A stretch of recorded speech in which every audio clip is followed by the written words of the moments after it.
गुरुर्ब्रह्मा गुरुर्विष्णु गुरुर्देवो महेश्वरा गुरुर्साक्षात् परं ब्रह्मा तस्मै श्री गुरुवे नमः। तस्मै श्री गुरुवे नमः। नारायणं नमस्कृत्य नरं चैव नरोत्तमं देवीं सरस्वतीं व्यासं ततो जयमुदीरयेत्। वक्रतुंड महाकाय सूर्यकोटि संप्रभा निर्विघ्नं कुरु मे देव सर्वकार्येषु सर्वदा। अतुलितबलधामं हेमशैलाभदेहं धनुजवन् कृशानुं ज्ञानिनामग्रगण्यं सकलगुणनिधानं वानराणामधीशं रघुपतिप्रियभक्तं वातजातं नमामि। हरे कृष्णा कृष्ण कृष्ण हरे हरे, हरे राम राम राम हरे हरे। श्री राधा मेरी स्वामिनी, मैं राधा जी को दास। जन्म जन्म मोहे दीजिए श्री वृंदावन वास। जन्म जन्म मोहे दीजिए श्री वृंदावन वास। सर्वमंगल मांगले शिवे सर्वार्थ साधिके, शरण्ये त्र्यंबके गौरी नारायणी नमोस्तुते, नारायणी नमो। आइए सभी लोग मिलकर माँ की प्रार्थना करेंगे। माँ जगदम्बे तुम हो जगत जननी मैया, ये मेरे भी कष्ट निवारो तो जानू। दुनिया की बिगड़ी बनाई है तूने, ये मेरी भी बिगड़ी सवारो तो जानू। नाश किए दैत्य देवों के कारण, मेरे भी शत्रु ये टारो तो जानू। पार किए भव सिंधु से लाखों, मुझको भी पार उतारो तो जानू। न बुद्धि न बल ना ही भक्ति है मुझ में, यंत्र या मंत्र व तंत्र नाए।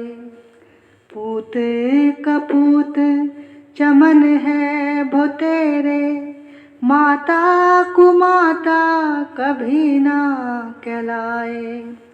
मेरी ढिठाई पे ध्यान न दीजो, किसको कहूँ अपना दुखड़ा सुना के।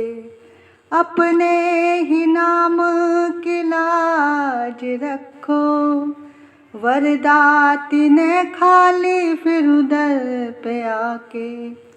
पुत्र की परम स्नेही है माता, वेदों पुराणों ने समझाया गा के।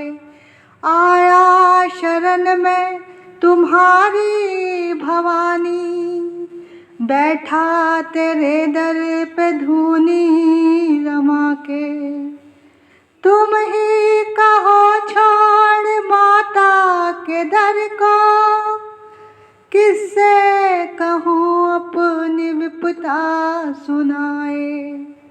पूत कपूत चमन है वो तेरे, माता कुमाता कभी ना कहलाए। गोदी बिठाओ या चरनी लगाओ, तुझे शक्ति भक्ति का वरदान चाहिए। पतित हूँ तो क्या फिर भी बालक हूँ तेरा, कपूत कभी माता को ध्यान चाहिए। खाली पिराना भंडारे से कोई तो करना हमारा भी कल्याण चाहिए। जगत रूठे तो मुझको चिंता नहीं है, तुझे मैया होना मेहरबान चाहिए। तुम्हारे भरोसे पे ही जगत जननी, श्लोकों का ये अर्थ नादान गाए। पूत कपूत चमन है वो तेरे, माता कुमाता कभी ना कहलाए। माता कुमाता कभी ना कहलाए। बोल साचे दरबार की जय। सभी प्रभु प्रेमियों को वृंदावन से मुझ कृष्ण प्रिया की ओर से राधे राधे, राधे राधे। सभी के हृदय में बसने वाले उस परमात्मा को मेरा प्रणाम वंदन। इस वृंदावन धाम को मेरा प्रणाम, रज महारानी को मेरा प्रणाम, सभी संतन भक्तन रसिकन को मेरा प्रणाम, चराचर में बसने वाले परमात्मा को मेरा प्रणाम। जयकारा शेरावाली दा, बोल साचे दरबार की जय। सद्गुरुदेव महाराज की जय, देवी भागवत जी की जय और कथा श्रवण करने वाले सभी भक्तों की जय। आइए अब हम कथा में प्रवेश करते हैं। जो सबका पालन करती है और जो सब पर अपने आंचल की छाँव करती है, जो सबको समेटकर अपने में मिला लेती है, ऐसी महाशक्ति की आराधना करने के लिए हम और आप सब बैठे हैं। क्योंकि सबको ही शक्ति की आवश्यकता है। युवा वृद्ध बच्चे सभी को शक्ति चाहिए। इस शक्ति को पाने के लिए सब इस कथा में बैठेंगे। सबसे बड़ी बात ये है कि ये कथा आप वृंदावन प्रेम की भूमि से सुन रहे हैं। तो भैया यहाँ पर सभी लोग प्रेमी बनकर बैठेंगे, क्योंकि भैया जहाँ सरलता और वाणी में मिठास है, प्रेम है, वहीं पर ठाकुर जी है और वहीं सर्वशक्ति का वास होता है। देखो, जिन घरों में सब लोग आपस में प्यार से रहते हैं, वहीं माँ लक्ष्मी और माँ भगवती सदैव निवास करती है। सारे ब्रह्मांड को चलाने वाली वो महाशक्ति ही है। देवी भागवत कहती है, इस आनंद को प्राप्त करने के लिए माँ भगवती की शरण में जाओ। देवी का साक्षात स्वरूप ही देवी भागवत पुराण है। तो आइए हम भी माँ की शरण में चलते हैं और उनसे प्रार्थना करते हैं। हम गरीबों की मात, तुम सहारे रहो। हम तुम्हारे रहें, तुम हमारे रहो, हम तुम्हारे रहें, तुम हमारे रहो। हम गरीबों की मात तुम सहारे रहो, हम तुम्हारे रहें, तुम हमारे रहो। हम तुम्हारे रहें, तुम हमारे रहो। तुमसे मिलके लगा कोई अपना मिला, तुमसे मिलके लगा कोई अपना मिला। मात जीने का हमको बहाना मिला। प्यारी लगती हो, प्यारी लगती हो मात तुम प्यारी रहो। हम तुम्हारे रहें, तुम हमारी रहो। हम तुम्हारे रहें, तुम हमारी रहो। जान जाने से पहले दूर जाना नहीं, खुद को भूलो हमें भूल जाना नहीं। हम गरीबों की मात तुम गुजारे रहो, हम तुम्हारे रहें, तुम हमारी रहो। हम तुम्हारे रहें, तुम हमारी रहो। नाम ले ले के ये सांस चलती रहे, ज्योत दिल में तुम्हारी बस जलती रहे। ज्योत दिल में तुम्हारी बस जलती रहे। मेरी अखियों के, मेरी अखियों की मात तुम तारे रहो। हम तुम्हारे रहें, तुम हमारे रहो। हम दीवानों से इतना तो वादा करो, तुम मिलो ना मिलो पर इरादा करो। दिल में मैया जी, दिल में मैया जी डेरा डारे रहो। हम तुम्हारे रहें, तुम हमारे रहो।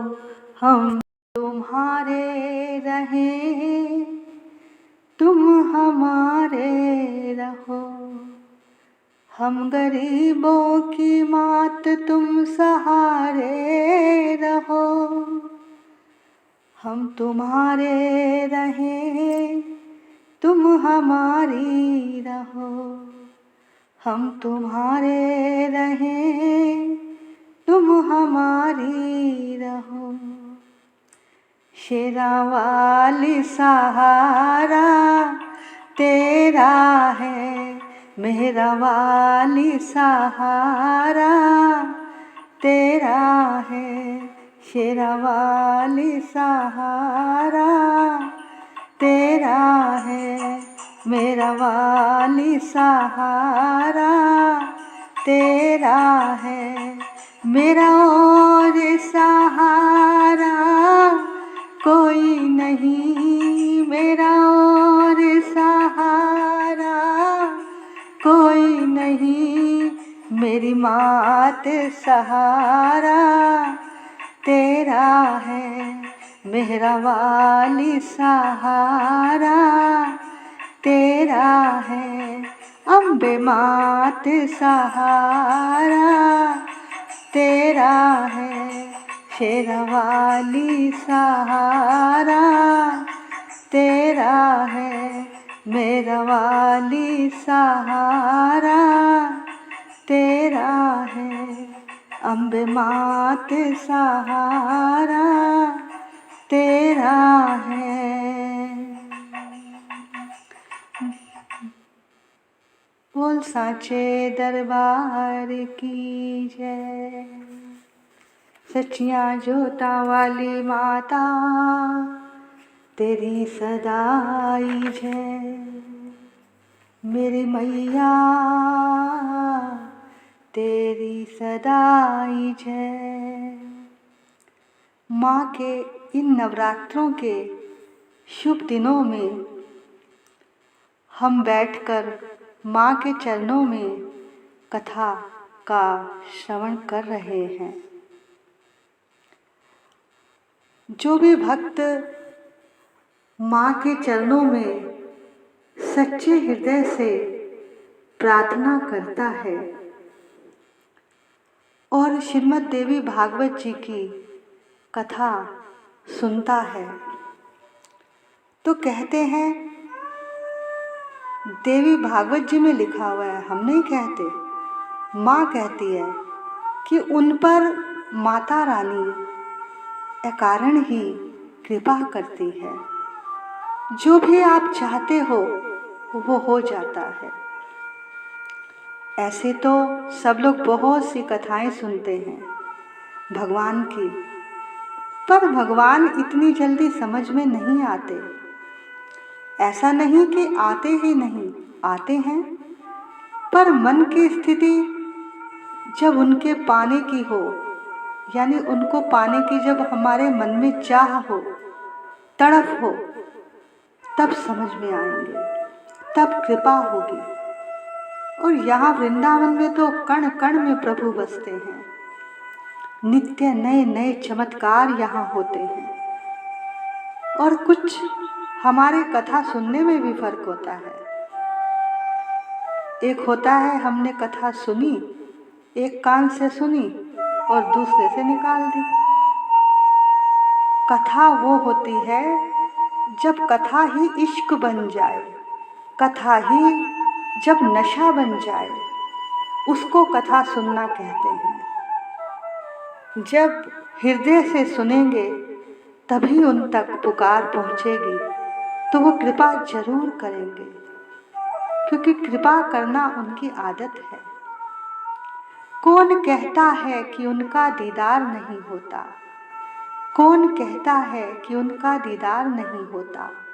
आदमी खुद ही तलबगार नहीं होता।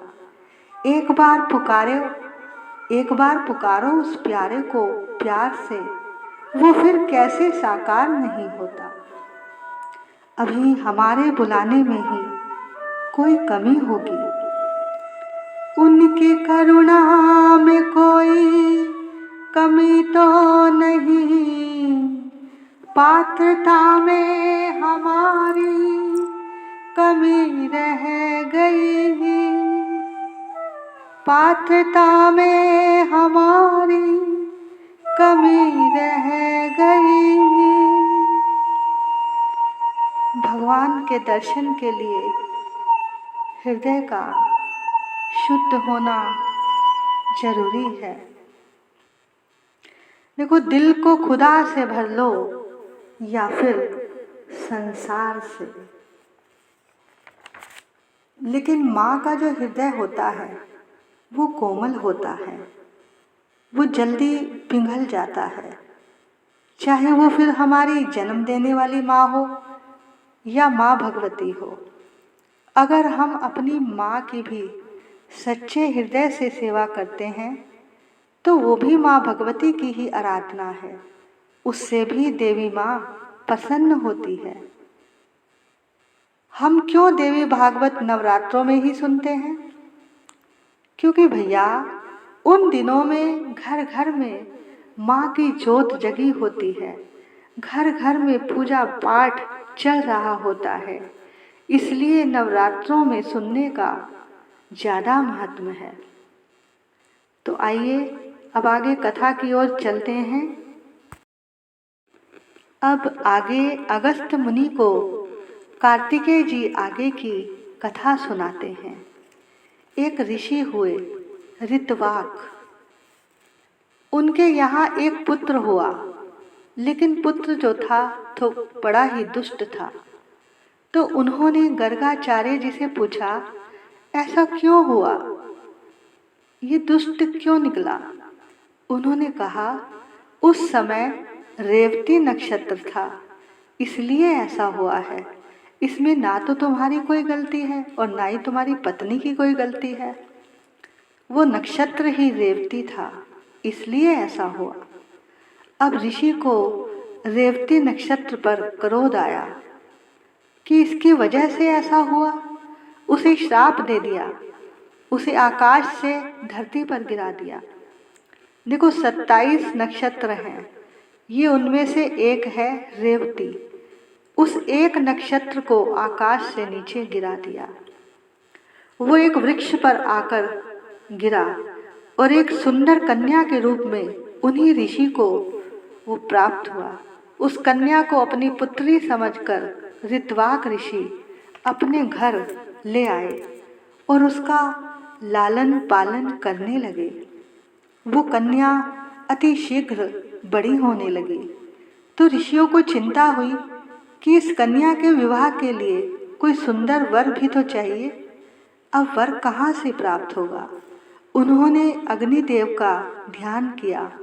अग्निदेव प्रकट हुए तो अग्निदेव से पूछा कि इस कन्या के योग्य कोई वर बताइए। तब अग्निदेव ने कहा, आप चिंता ना कीजिए, इस कन्या के लिए एक बलवान योद्धा है, बड़ा ही तेजस्वी है। दुर्दुम इस कन्या का वरण वही आकर करेगा। वो स्वयं ही यहाँ पर चलकर आएगा। जब ऐसा सुना तो ऋषि निश्चिंत हो गए। अब कुछ दिनों बाद आखेट खेलते हुए दुर्दुम राजा ऋषि के आश्रम तक पहुँच गया। ऋषि ने उनका बहुत ही स्वागत सत्कार किया और उनसे कहा, आप मेरी कन्या का वरण कीजिए।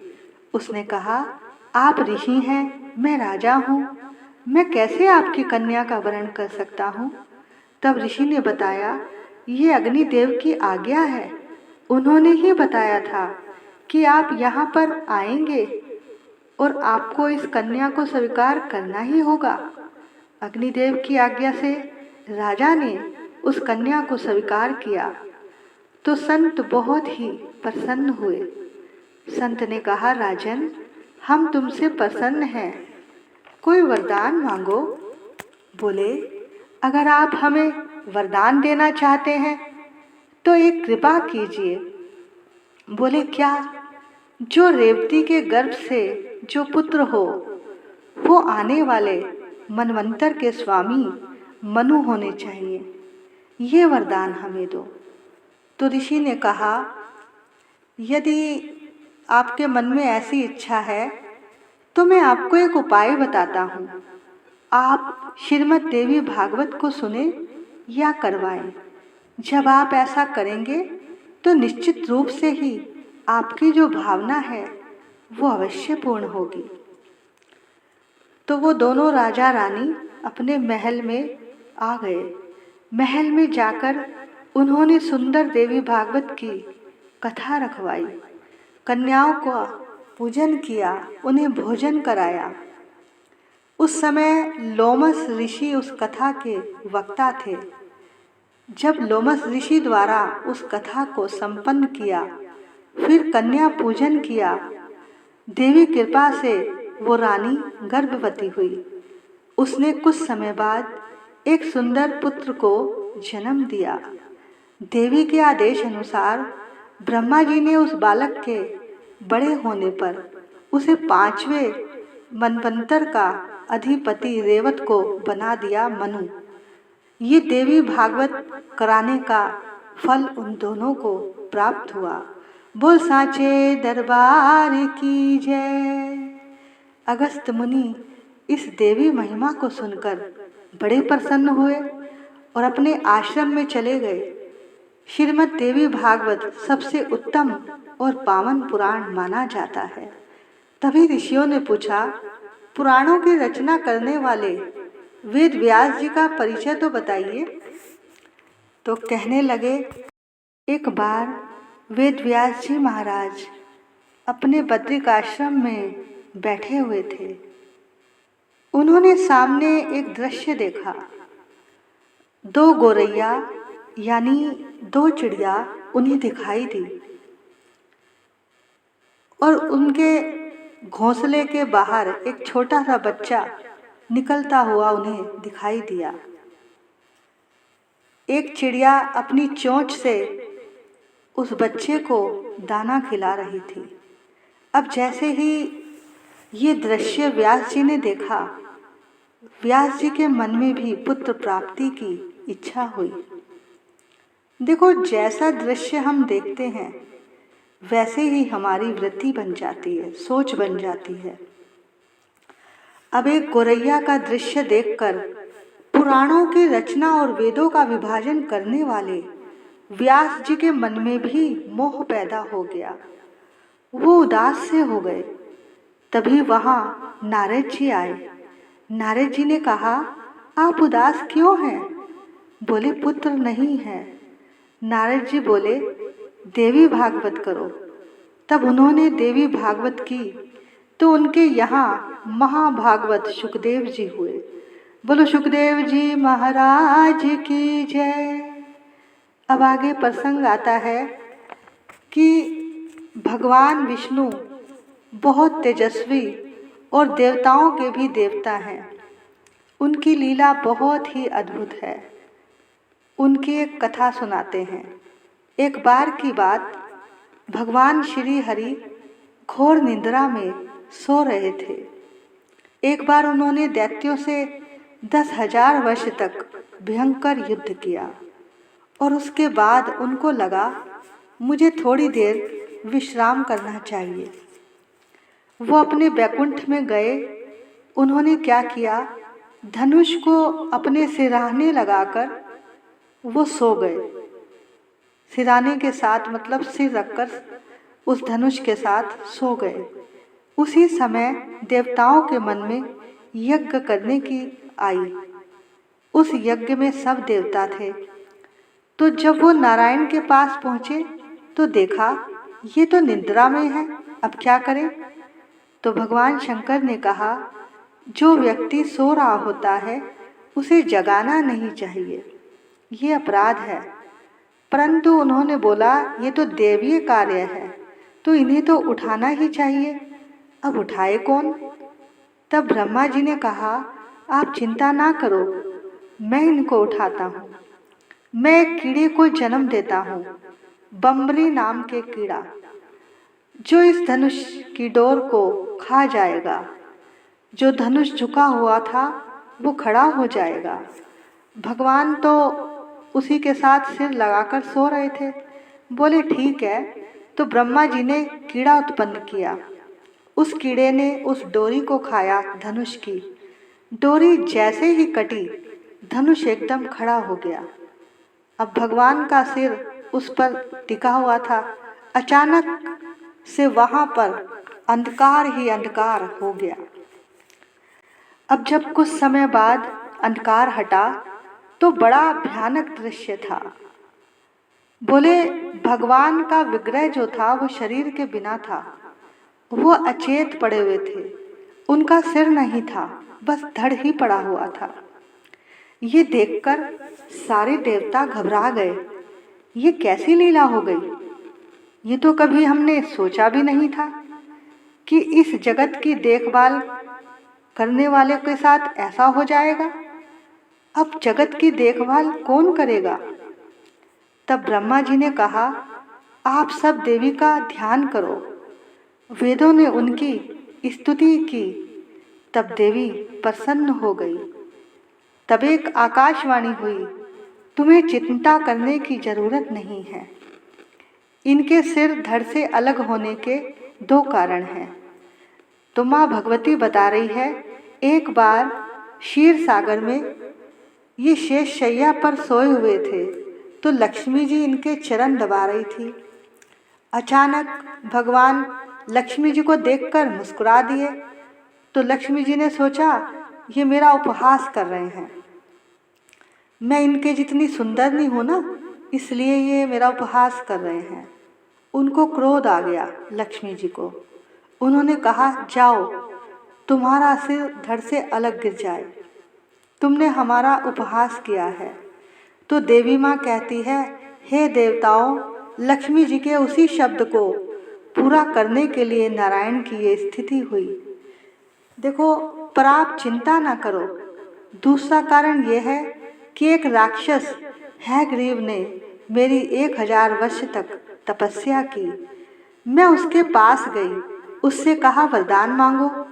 तो उस हैग्रीव ने कहा कि माता, आप कृपा करके मुझे ये वरदान दो कि मुझे इस पृथ्वी पर कोई ना मार सके।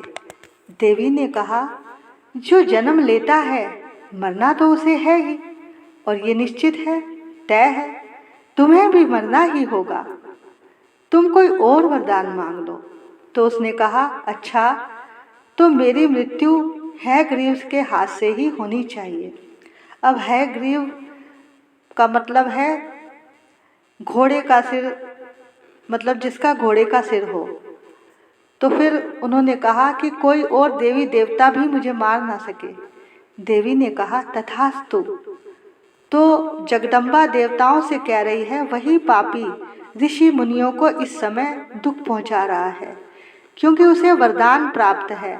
हे देवताओं, ये जो घोड़ा है इसका सिर उतारो और भगवान के विग्रह पर लगा दो।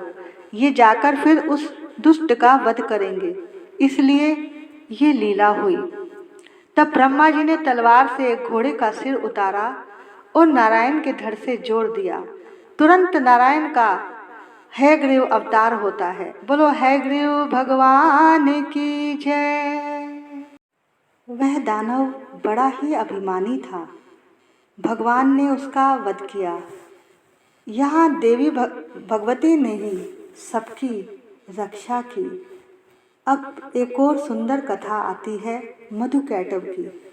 भगवान क्षीर सागर में शयन कर रहे थे आराम से शेष शैया पे वो, असुर मधुकैटभ वहाँ प्रगटे दो। श्रवण मैल से प्रभु की लेकर जन्म, लगे ब्रह्मा जी को वो करने खत्म। उन्हें देख ब्रह्मा जी घबरा गए, लखी निंद्रा प्रभु की तो चकरा गए। तभी मग्न मन ब्रह्मा स्तुति करी, कि इस योग निंद्रा को त्यागो हरि। कहा शक्ति निंद्रा तू बन भगवती, तू स्वाहा तू अम्बे तू सुख संपत्ति। तू सावित्री संध्या विश्वाधार, तू है उत्पत्ति पालन व संहार। तू तेरी रचना से ही ये संसार है, किसी ने ना पाया तेरा पार है। गदा शंख चक्र पद्म हाथ ले, तू भक्तों को अपने सदा साथ दे। तू भक्तों को अपने सदा साथ ले। महामाया तब चरण ध्याऊं मैं, तुमरी कृपा अभय पद पाऊं मैं। ब्रह्मा विष्णु शिव उपजाए, धारण विविध शरीर कर आए।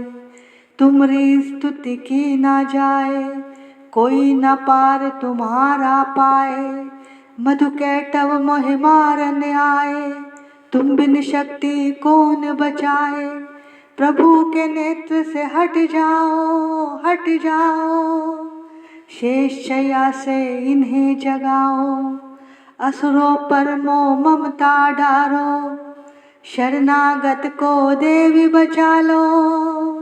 शरणागत को देवी बचा लो, सुनी स्तुति प्रगटी महामाया। प्रभु आँखों से निकली छाया, तामसी देवी नाम धराया। ब्रह्मा खातिर प्रभु जगाया, योग निंदा के हटते ही प्रभु उघाड़े नैन।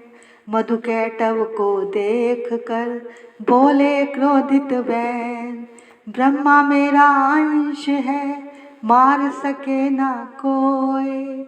मुझसे बल अजमाने को लड़ देखो तुम दोए। प्रभु गदा ले कर उठे करने दैत्य संहार। पराक्रमी योद्धा लड़े वर्ष वो 5000। तभी देवी महामाया ने दैत्यों के मन भरमाए। बलवानों के हृदय में दिया अभिमान जगाए। अभिमानी कहने लगे सुन विष्णुधर ध्यान। युद्ध से हम प्रसन्न हैं मांगो कुछ वरदान। प्रभु ते को तक कर रहे बोले इतना हो।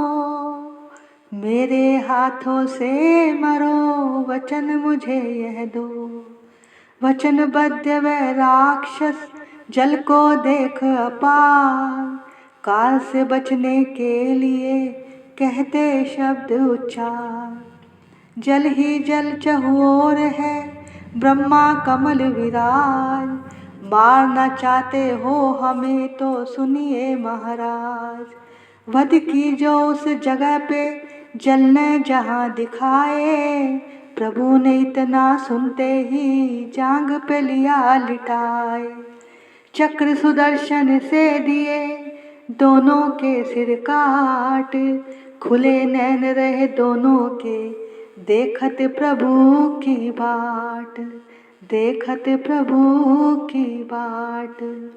तो इस तरह से देवी के साथ मिलकर भगवान ने देवताओं का दुख दूर किया।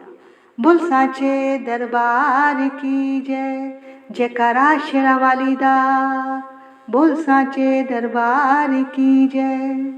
जय जय श्री राधे। जय जय श्री राधे। जय जय श्री राधे। निताई गौर हरि बोल। तो आज की कथा को हम यहीं पर विश्राम देते हैं। आगे और भी माँ की बहुत सारी महिमा है। तो किस किस ने इस कथा को किया वो आप अब आगे कल की कथा में श्रवण करेंगे। राधे राधे। राधे राधे। जय माता दी। जय माता दी। सभी मिलकर माँ की आरती करेंगे। मैया तेरी आरती से अंधेरा ढले। जगदम्बे तेरी आरती से अंधेरा ढले। भक्त के अंधेरे घर में रोशनी जले। जय जय भवानी। जय जय भवानी। जय जय भवानी। जय जय भवानी। राजा की हवेलियाँ निर्धन की झोपड़ी। राजा की हवेलियाँ निर्धन की झोपड़ी। तेरी दया है तो ये धरती पे है खड़ी। धरती पे है खड़ी। माँ कौन है यहाँ जो तेरा आसरा न ले। माँ कौन है यहाँ जो तेरा आसरा न ले। भक्त के अंधेरे घर में रोशनी जले। जय जय भवानी। जय जय भवानी। मैया तेरी आरती से अंधेरा ढले। जगदम्बे तेरी आरती से अंधेरा ढले। भक्त के अंधेरे घर में रोशनी जले। जय जय भवानी। जय जय भवानी। जय जय भवानी। जय जय भवानी। आरती उतारे तेरी सुबह शाम को। आरती उतारे तेरी सुबह शाम को। पा गए हम तुझ में मैया चारों धाम को। चारों धाम को। माँ जो तुझे पुकारे उसे पाप ना चले। माँ जो तुझे पुकारे उसे पाप ना चले, भक्त के अंधेरे घर में रोशनी जले। जय जय भवानी, जय जय भवानी। मैया तेरी आरती से अंधेरा ढले, जगदम्बे तेरी आरती से अंधेरा ढले। भक्त के अंधेरे घर में रोशनी जले। जय जय भवानी, जय जय भवानी, जय जय भवानी, जय जय भवानी। जयकारा शेरा वाली दा, बोल साचे दरबार की जय।